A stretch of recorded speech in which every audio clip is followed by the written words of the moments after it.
Nah, sekarang persiapan user interview ini lebih kayak mungkin bukan user interview juga ya, HR interview waktu pengenalan diri. Karena sering banget itu zong itu adalah saat kita ditanyain, ayo pengenalan diri.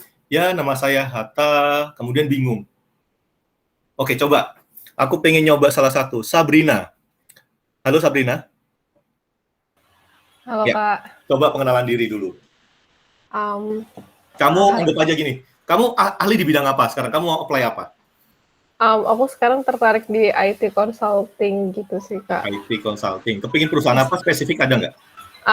Accenture. Accenture. Oke, coba kamu apply ke Accenture. Oke, saya anggap aja saya SR atau usernya. Oke, Mbak Sabrina silakan perkenalkan diri dulu. Halo Mas Hatta, perkenalkan saya Sabrina Tufenikanza. Saat ini saya sedang menjalani tahun terakhir di perkuliahan saya di Sistem Informasi ITS. Coba saya agak deg-deg. Nggak apa Sabrina. Apa yang apa yang kamu rasakan? Oke, saya potong ya. Apa yang kamu rasakan? Agak kurang prepared karena buru-buru gitu, Mas. Oke, nggak apa. Oke. Ada yang mau nyoba? Misalnya Clarista tadi udah belum ya? Saya tanyain feedback. Belum ya? Belum, Mas. Oke ya. Clarista, coba kamu pengen apply perusahaan apa?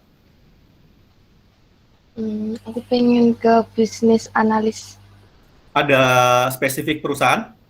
Telkom. Telkom. Oke, coba kamu apply ke Telkom. Ini pertanyaannya sama. Oh, bagus. Saya tadi ngetes, padahal saya lupa. Perkenalkan Mbak Clarissa, terima kasih sudah apply di Telkom. Coba perkenalkan diri dulu, Mbak Clarissa. Oke. Terima kasih kepada Mas Hatta. Perkenalkan, nama saya Clarissa Putri Ardianti. Saat ini sedang menjalani perkuliahan di semester 6 di Institut Teknologi 10 November. Di sini saya mencoba untuk apply bisnis analis di perusahaan Anda, yaitu Telkom. Ya. Beberapa pengalaman yang saya miliki sebelumnya dapat mendukung saya untuk yakin dan percaya diri dalam dalam apply posisi ini.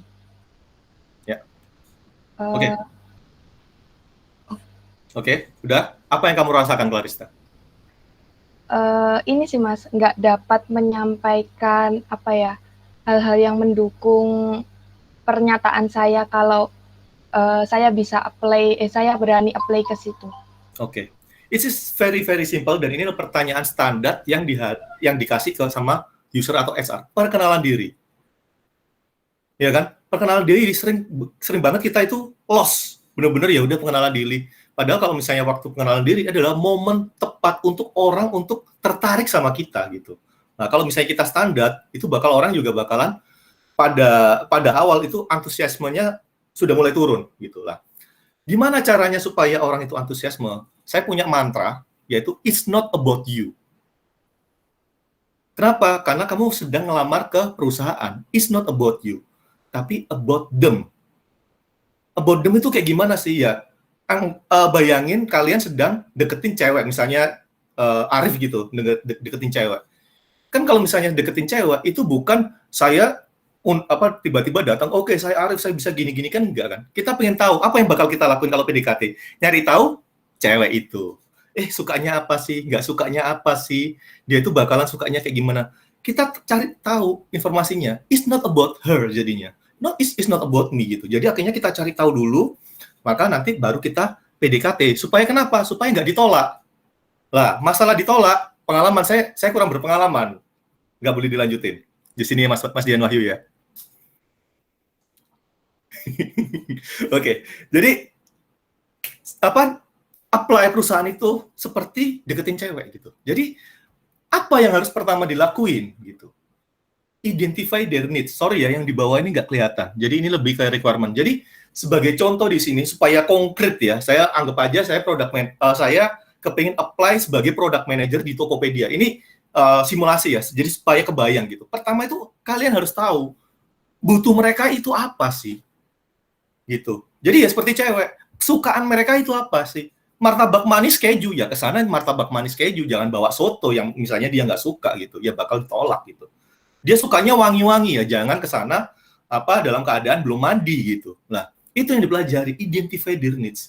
Nah, ini sebagai contoh, saya waktu apply di Tokopedia, saya ngelihat dulu, riset dulu, visi misinya itu apa sih? Kemudian culture dari perusahaan itu apa sih? Kemudian perhatiin requirement-nya itu apa, deskripsi yang dibutuhin itu apa. Kemudian lakukan riset potensi dan strategi perusahaan tersebut, gitu. Jadi sebenarnya perusahaan itu lagi butuh apa sih supaya bisa culture meet gitu. Lah, kita coba langsung dengan Tokopedia. Jadi kita coba dengan Tokopedia, visi dan misinya adalah democratize commerce. Culture-nya ada 3, focus on consumer, growth mindset, make it happen, make it better. Requirement-nya sebagai product manager adalah problem solver, good communication, has product manager experience. Jadi kita lihat ya, kita sudah tahu bahwa oke, butuhnya ini. Next-nya adalah feel the need. Oke, sudah tahu nih si ceweknya suka si misalnya tadi martabak manis keju. Ya udah kita beli martabak manis keju. Nah, kita lihat di sini what they need, visi dan misi, democratize commerce. Kita lihat nih buzzword-nya itu apa aja. Oh, democratize commerce berarti kesejahteraan masyarakat Indonesia gitu. Jadi saya bisa bilang nanti alasan saya bergabung di Tokopedia, nanti pasti ditanyain, alasanmu apa? Ya karena saya mencari pengalaman. It's about me. Setiap pertanyaan itu, it's about them. Value apa yang bakalan kamu kasih ke dia? Kalau value-mu dan value-nya perusahaan itu match, udah jadi gitu. Jadi misalnya contohnya, oh kamu kepingin masuk Tokopedia, kenapa? Karena saya ingin bergabung di Tokopedia, karena ingin meningkatkan kesejahteraan masyarakat Indonesia gitu. Mengingat kesejahteraan sosial Indonesia itu tinggi, maka saya ingin nih, dengan Tokopedia saya bisa bantu masyarakat Indonesia agar bisa mendapatkan kesejahteraannya. Karena percuma kalau banyak yang kaya, ternyata banyak yang miskin juga. Contoh. Terus, culture? Lah, fokus on consumer. Kemudian growth mindset. Dia saya akan cerita, oke, misalnya kelebihan dan kekuranganmu itu apa? Kelebihannya, oke, saya tipe orangnya customer centric. Cocok sama fokus on consumer. Jadi saya itu sangat terobsesi dengan gimana caranya supaya user saya itu yang gunain aplikasi saya itu suka. Nah, udah tuh kok, cocok sama customer mindset. Kemudian saya make it happen, make it better dulu. Sorry ya, loncat. Dan saya itu suka banget nyoba hal baru lah. Nyoba hal baru ini nggak selalu bagus. Saya ini suka eksperimen. Dan saya belajar dari situ, dan saya selalu bisa dapat feedback agar bisa menjadi orang yang lebih baik. Yang dimana menjadi lebih baik itu adalah growth mindset. Value, cocok. Ya. Requirement, dicocokin lagi. Saya bisa berkomunikasi dengan baik. Karena saya beberapa kali menjadi koordinator gitu. Jadi, requirement-nya apa di sini? Good communication, problem solver, has product manager experience. Dan kalau misalnya saya punya masalah, saya akan coba masalahnya selesaiin dulu. Kemudian nanti baru cari yang bertanggung jawab. Tapi misalnya ini ya, saya nggak punya pengalaman jadi product manager. Saya punya pengalaman menjadi project manager yang di mana itu bisa bantu saya supaya jadi product manager tadi. Kita lihat di sini buzzword-nya yang saya biru-biruin. Jadi dicatat, oh buzzword-nya ini. Ini yang bakalan saya nanti jelasin. Oke, parkir dulu di sini. Nah, ini, be more than your bio. Nah, again, harus relevan gitu. Nama saya Hatta, saat ini sebagai project manager di Astra selama 3 tahun, for example. Kemudian, impact rather than involve. Misalnya, oke, saya jadi project manager, itu bukan sama seperti CV. Exactly sama seperti CV. Jadi nggak hanya involvement-nya, tapi impact dari involvement-mu itu apa? Itu yang penting. Jadi, oke, gara-gara saya involve, itu kecepatan kerja naik 2 kali lipat, pendapatan naik 1,5 kali lipat, so on and so forth. Kemudian achievement-nya apa? Oh, saya wisudawan terbaik. Ini nggak beneran ya. Jadi ini cuma bohong-bohongan aja. Jadi wisudawan terbaik, kemudian pernah menjadi koordinator mahasiswa satu dan lainnya. Jadi kita lihat buzzword-nya relevan, impact rather than involve sama achievement. Jadi deh satu buzzword-nya. Saat pengenalan diri saya akan bilang, oke, ya perkenalkan nama saya Hatta Bagus Himawan. Saya dulu itu saya seorang project manager di Astra selama 3 tahun, dan selama 3 tahun saya pernah megang 2 project, dan project itu adalah salah satunya ada warehouse management system yang dimana setelah aplikasi saya jadi itu kecepatan bekerjanya klien saya itu 2 kali lipat, dan saat saya bikin marketing sistemnya pendapatan dari klien saya itu meningkat 1,5 kali lipat gitu. Selain itu, selain pengalaman bekerja, saya juga saat mahasiswa pernah menjadi koordinator BEM atau apalah teman-teman. Dan saya juga pernah juara 1, juara 2 dan lain-lainnya, teman-teman jelasin lah ya. Kemudian yaitu achievement. Kemudian, kenapa saya, langsung aja, karena pasti ditanyain, kenapa kamu pengen join perusahaan ini? Lah, kenapa saya ingin join Tokopedia? Ini studi case-nya Tokopedia ya. Saya ingin supaya orang-orang Indonesia sejahtera gitu. Karena saya melihat banyak orang kaya di Indonesia, GDP kita naik, tapi gini indeks kita juga tinggi. Artinya apa? Kesejahteraan Indonesia itu sangat-sangat tinggi. Percuma orang miskin, orang kaya banyak, tapi orang miskinnya tambah banyak. Saya lihat nih, visi dari Tokopedia itu sesuai dengan value saya. Visi Tokopedia, Democratize Commerce, saya punya visi gimana semua orang Indonesia itu bisa sejahtera.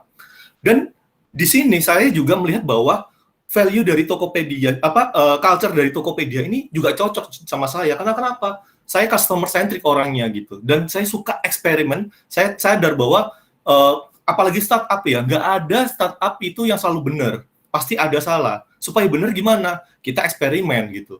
Kemudian, dan saya orangnya itu bisa terima feedback agar bisa menjadi lebih baik gitu.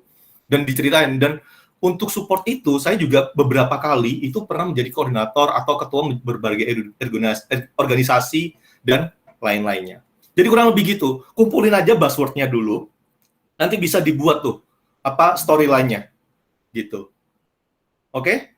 Nah, kemungkinan yang atas ini, yang hitam ini, kemungkinan nggak bakal berubah. Yang berubah itu kemungkinan yang bawah ini. Gitu. Jadi, teman-teman sudah, saya bilang, sepertiga perjalanan kalau udah punya buzzword yang ini. Oke?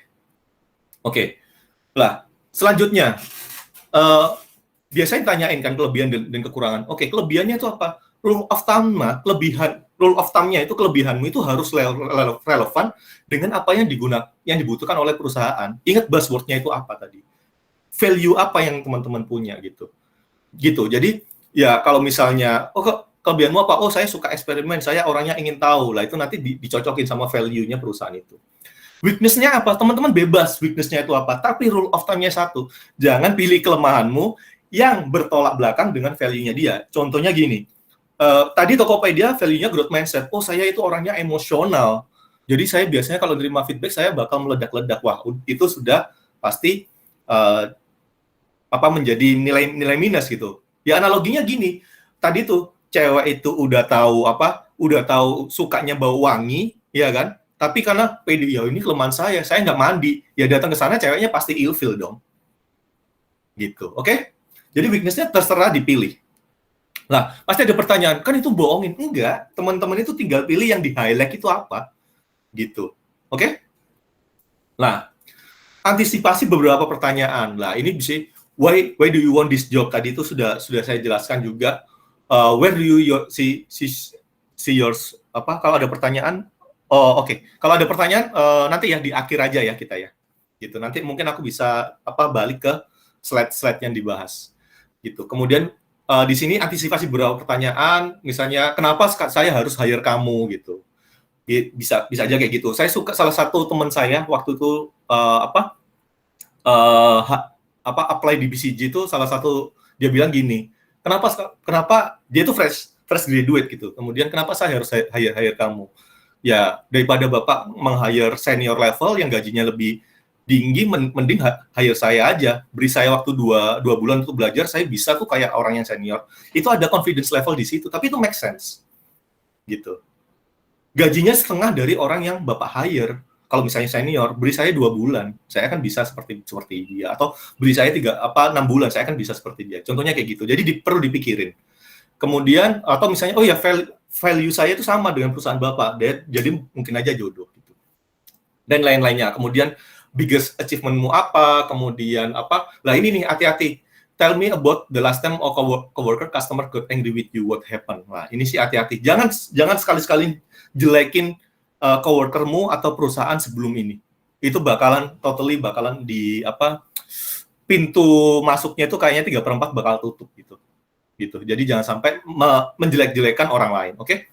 Describe your dream job. Ini teman-teman again kalau bisa align sama value-nya perusahaan. Why do you want to leave your current job? Value mungkin bisa jadi alasan. What kind of work environment?